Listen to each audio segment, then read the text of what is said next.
Një grup biznesmenësh pranë qeverisë, përfitues të statusit të investitorëve strategjik, po ndryshojnë rrënjësisht peizazhin e Bregdetit të Jugut, duke e shndruar atë nga një zonë natyrore ikonike në qyteza të dendura betoni me vila dhe rezidenca luksoze, kryesisht për klientelën më të pasur.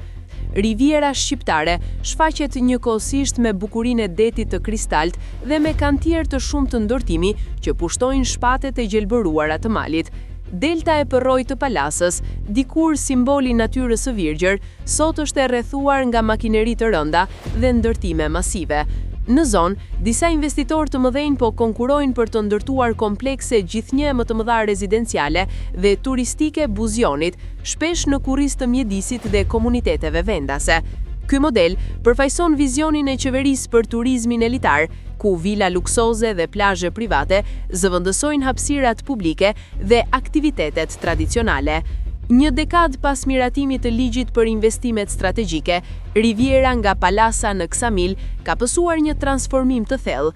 Nga 10 projekte të miratuara, shumica janë komplekse rezidenciale dhe turistike të përqendruara kryesisht në Bashkinë e Himarës.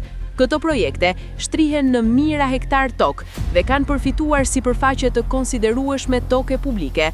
Banorët dhe bizneset e vogla shprehen të shqetësuar nga presioni i madh i ndërtimeve, rritja e çmimeve dhe trajtimi i pabarabartë krahasuar me investitorët e mëdhenj.